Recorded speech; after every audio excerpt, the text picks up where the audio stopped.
afternoon, friends, and welcome to this press briefing on Prime Minister's forthcoming visit to the United Kingdom. We have with us today Foreign Secretary Dr. S. Jaishankar and Mrs. Nandini Singla, the Joint Secretary, Europe West. Foreign Secretary will give you a broad overview of the Prime Minister's program in the UK. He is pressed for time, so we will not be able to take too many questions after that. I'm warning you in advance. With that, the floor is Foreign Secretary's. Thank you, Vikas.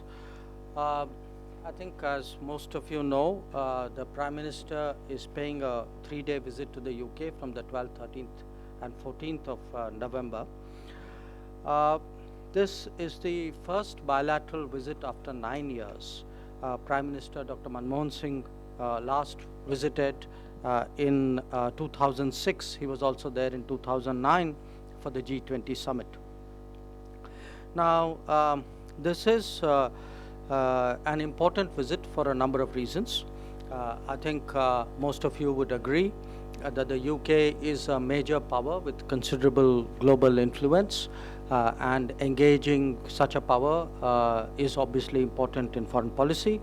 It is a member of the Security Council, a permanent member of Security Council of the EU, of the G8, of the G20, of the NATO, of the important export control regimes of the OECD, and so that gives you a sense of the kind of issues which could come up in the political discussions.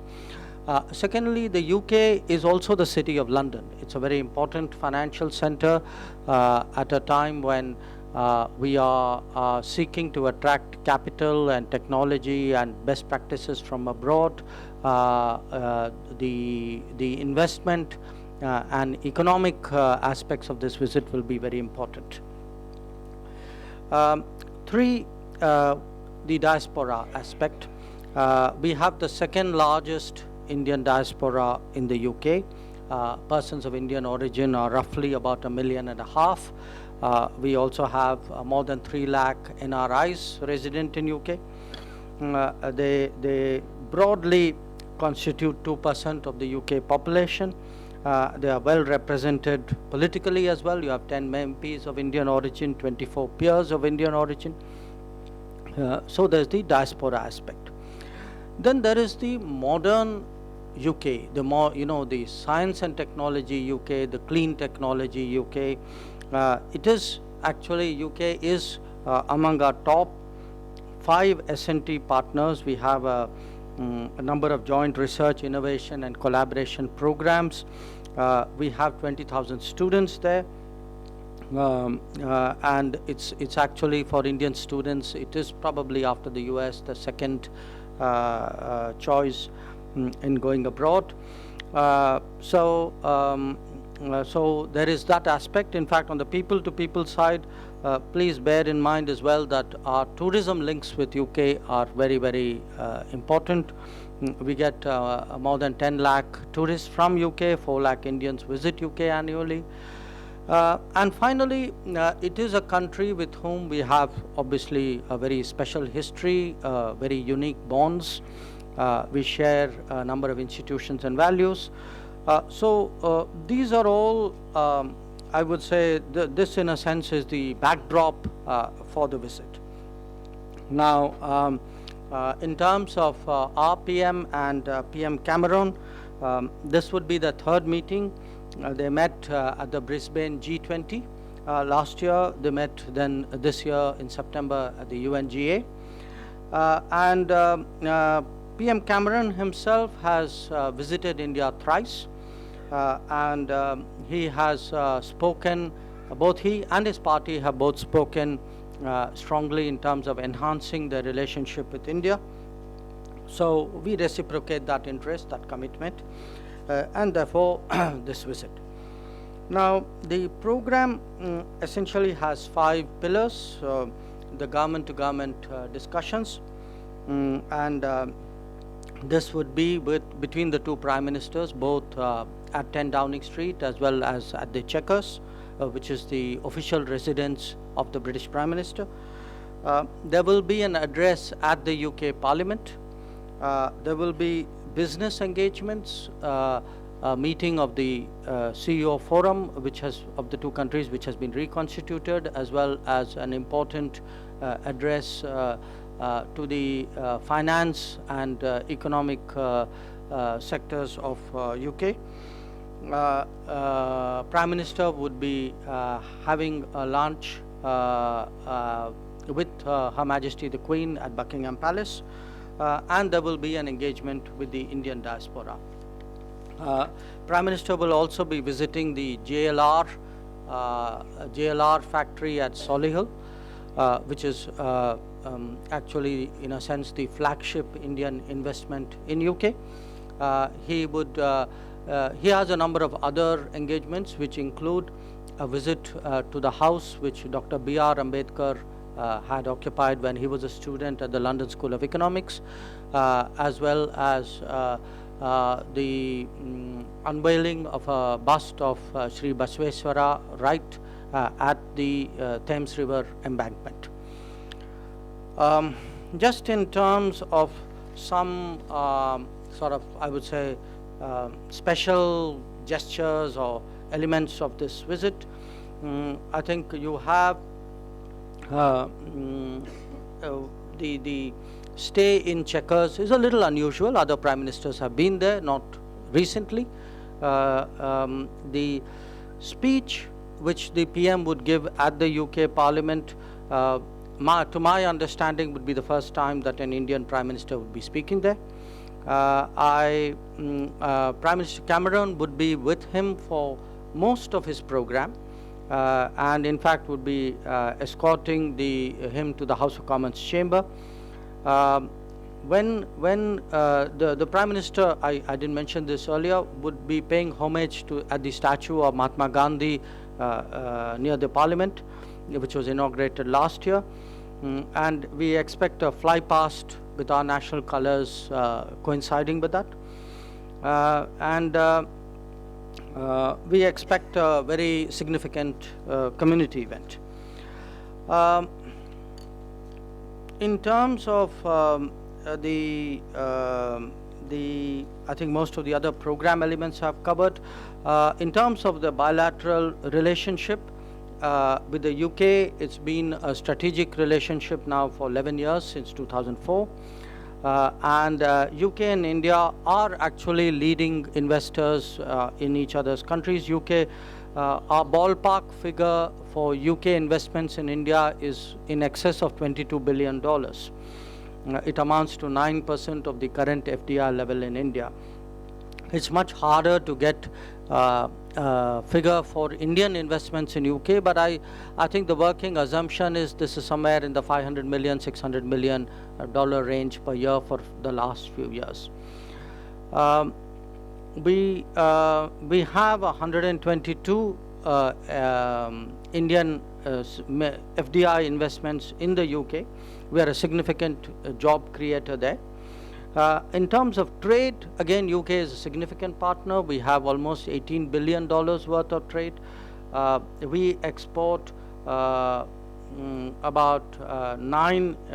14 is the trade in goods, of which we export 9 plus. We import about 5, and we have a trade in services about $4 billion plus. As I mentioned, we have a very robust partnership in science and technology, education, healthcare, culture. We have 800 Indian companies operating in the UK. So this is broadly the state of the relationship. Now, in terms of what the discussions would be, we obviously there would be a lot of political and security related discussions, both on global and regional issues, including on countering terrorism and extremism. We will try to deepen the economic engagement, so there would be again a lot of focus, particularly as there's growing interest in the reviving Indian economy. I think the message of the fact that it's getting easier to do business is resonating. So you will see business agreements, some of which would be announced at the business event during the visit.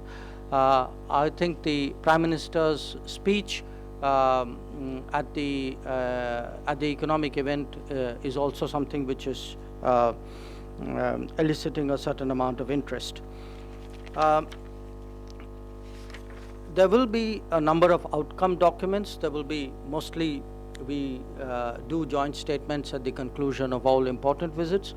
But in addition, we expect a statement on defense and security partnership, one on development partnership, because today both India and the UK provide ODA, do projects abroad. So we see some advantages in working together there. There would be a statement on energy and climate change, and possibly some sort of a broader statement, a vision statement sort of thing in addition. So that's essentially the sort of the context in which the visit is taking place, broadly what you can expect from there, and I'd be happy to take a few questions. Vinita Pandey.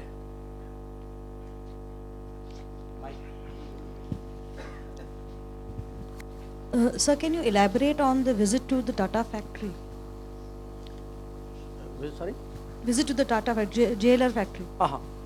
Well, what I can tell you, one, it is, as I said, our largest investment by an Indian company in the UK.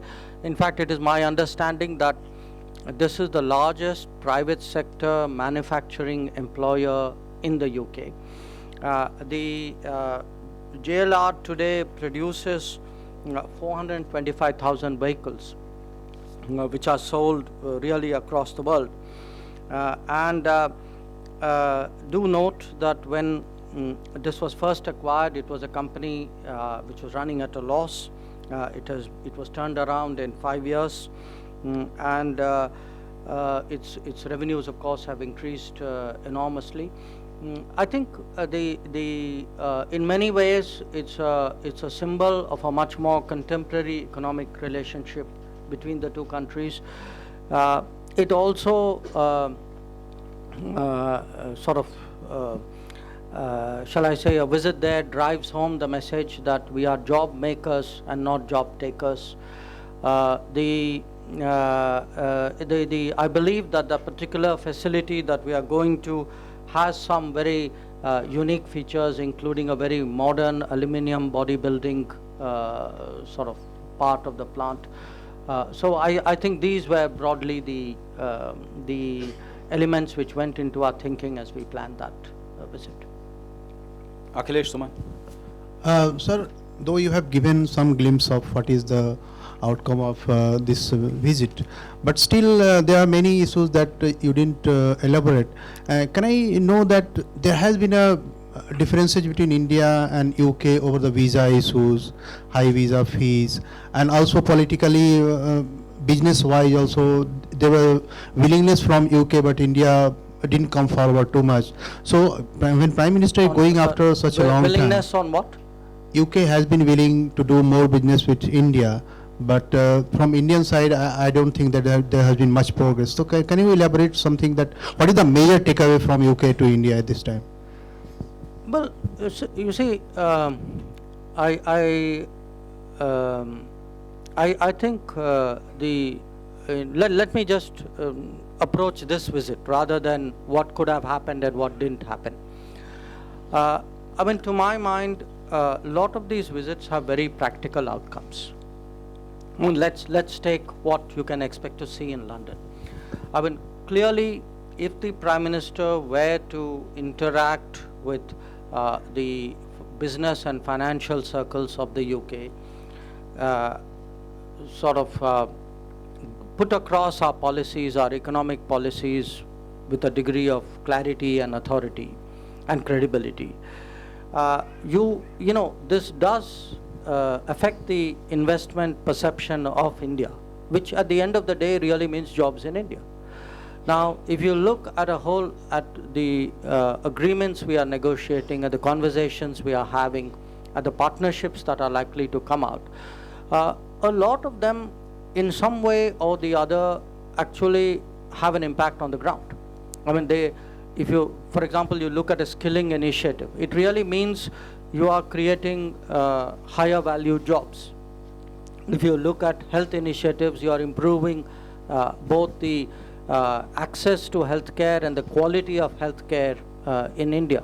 If you are looking at clean technologies, it could feed into the Ganga rejuvenation campaign. So if you're looking at energy, because Britain is today a major player in clean energy. So I think look at a lot of these flagship campaigns in India to change India, then look at what's happening outside and see the connect in a sense between the two. And even the political and defense, I would argue, for example, I mean, the UK still has a lot of experience, knowledge, presence even today in a number of parts of the world which are of interest to us. They still, for example, have a contingent in Afghanistan. So if you have counter-terrorism understandings with the UK, at the end of the day, it actually keeps India more secure. So, I mean, there is the glitz of a visit, all of that. But I would suggest to you that at the end of it all, there are very, very practical outcomes from these kinds of visits. Foreign Secretary, as I understand. Yeah, no, please. So as I understand, Prime Minister was also supposed to, perhaps it was being planned, he was to go to Cambridge.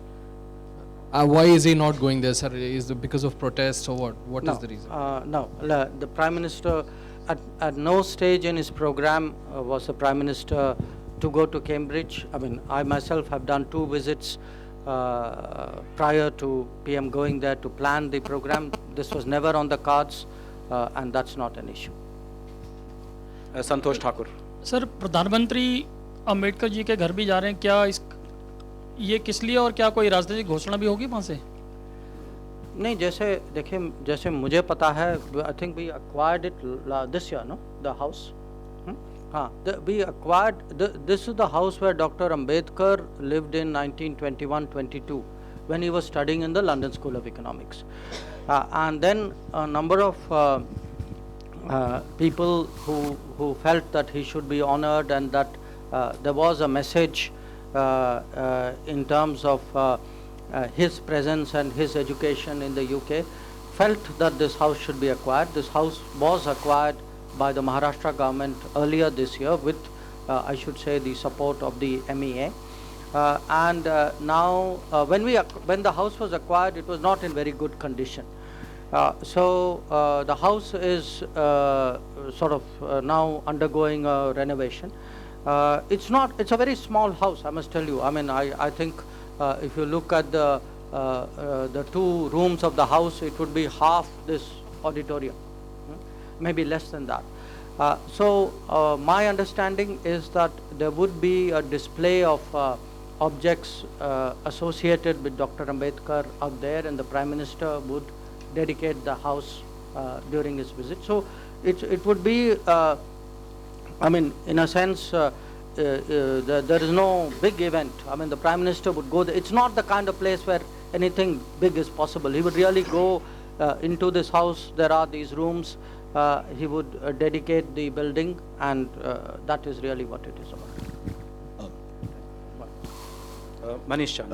Foreign Secretary, here. Foreign Secretary, recently Britain hosted Chinese President Xi Jinping with all the pomp and ceremony of a state visit. Now, I know you're not in the business of comparison, but how do you, I mean, in what way Prime Minister Modi's visit will surpass that of the Chinese leader's visit in terms of optics and outcomes? And more specifically, in the civil nuclear arena, what can we see? Is there going to be any movement forward? First of all, I'm not in the business of comparisons. Now that I'm not, I can also say it's actually not practical to compare apples and oranges. I think we have a different history with the UK. We, as I said right at the start, there is a connect between us. It's a connect of values and history and institutions and thoughts. We have a big community in the UK. For example, I expect more than a few people to come to Wembley. I'm not sure that there was something like that in the last visit, which you are referring to, which I'm not comparing it to. So my sense is ours is a different relationship. I think this is, even in the UK, it is recognized as a different relationship with a different historical basis, with different prospects, with a different level of bonding. And in terms of how it would play out, my sense is wait and see. It will, the pictures will tell you everything you need to know. Well, I think on the civil nuclear, there could be something with the UK, but again, our positions are very dissimilar, so I wouldn't compare that either. Thank you.